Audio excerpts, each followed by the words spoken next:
Baik, kemudian kita sampai kepada pertanyaan terakhir atau pertanyaan nomor 10, yaitu jelaskan tentang asnaf ya. Asnaf dan juga berikan contohnya. Asnaf di sini itu adalah 8 golongan yang berhak untuk menerima zakat ya. 8 golongan yang berhak untuk menerima zakat. Yang pertama itu ada fakir. Fakir itu adalah orang yang tidak memiliki apa-apa, jadi sehingga dia tidak bisa memenuhi kebutuhan hidupnya gitu. Dia benar-benar tidak memiliki apa-apa, tidak memiliki apapun. Nah, contoh dari fakir itu adalah misalkan seorang istri yang memiliki anak, kemudian misalkan ia ditinggal oleh suaminya atau suaminya meninggal, kemudian sang istri tersebut tidak memiliki pekerjaan dan ia juga tidak mampu untuk memenuhi kebutuhan hidupnya dan juga anak-anaknya. Kemudian yang kedua yaitu golongan miskin. Miskin adalah orang yang memiliki pendapatan, memiliki penghasilan, namun penghasilan tersebut belum atau tidak cukup ya, tidak atau belum cukup untuk menutupi kebutuhan pokok hidupnya. Contohnya adalah nelayan yang mencari ikan di laut gitu ya. Jadi nelayan ini memiliki pendapatan, memiliki penghasilan, namun sejatinya kebutuhan pokok hidupnya belum terpenuhi. Kemudian golongan yang ketiga yaitu adalah amil zakat. Amil zakat adalah orang yang bekerja mendistribusikan zakat ya, mengelola zakat, mendistribusikan zakat. Nah, amil zakat ini termasuk golongan orang yang berhak menerima zakat.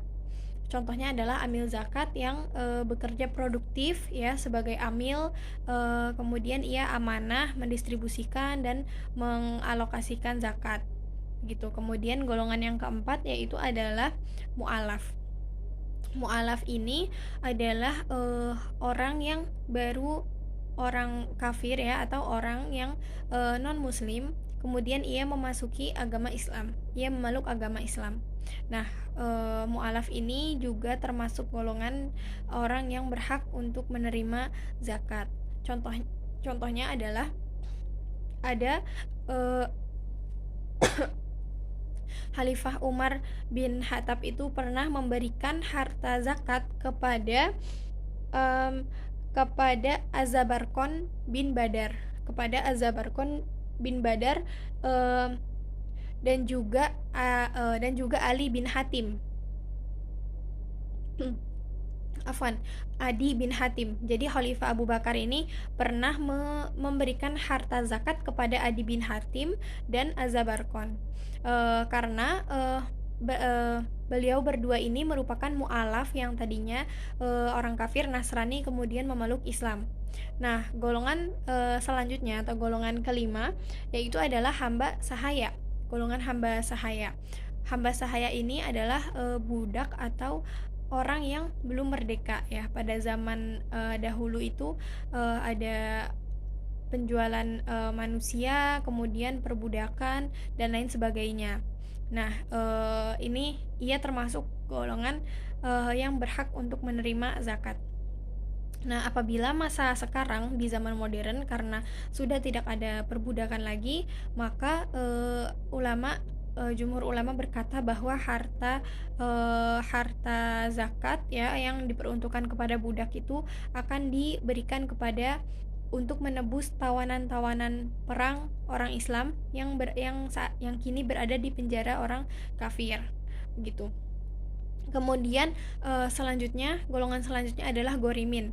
Gorimin itu adalah orang yang berhutang. Nah, gorimin ini berhutang, tetapi ia benar-benar berhutang bukan untuk suatu kebutuhan yang ia inginkan, melainkan kebutuhan primer ya, kebutuhan hidupnya, kebutuhan pokoknya gitu.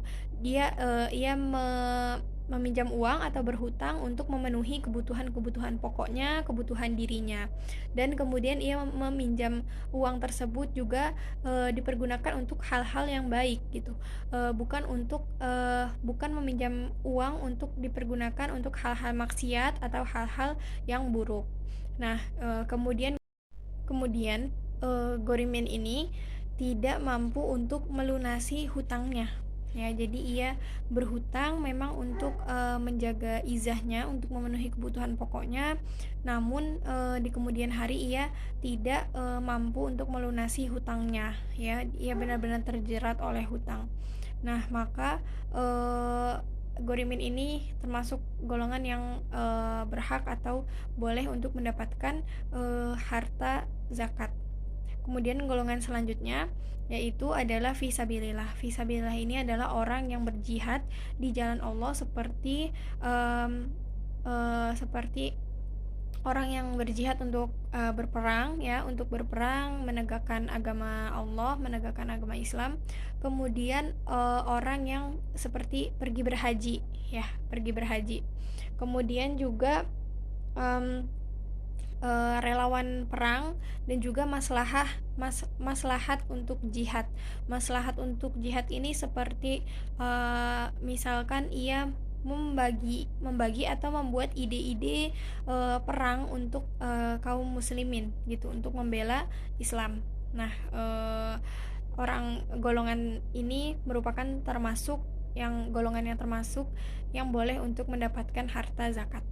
Nah, golongan yang kedelapan atau golongan terakhir yaitu adalah golongan Ibnu Sabil. Ibnu Sabil ini adalah orang yang sedang dalam perjalanan, ya. Dia seorang musafir dalam perjalanan, kemudian ia kehabisan bekal, ya, terutama bekal uang. Nah, kemudian ia tidak memiliki apapun lagi yang masih tersisa padanya, begitu. Nah, maka ia benar-benar sudah tidak memiliki bekal maupun uang. Nah, maka orang tersebut, ya, termasuk golongan yang boleh untuk mendapatkan harta zakat. Demikian, terima kasih.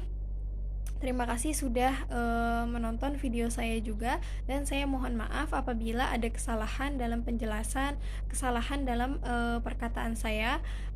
Terima kasih. Wassalamualaikum warahmatullahi wabarakatuh.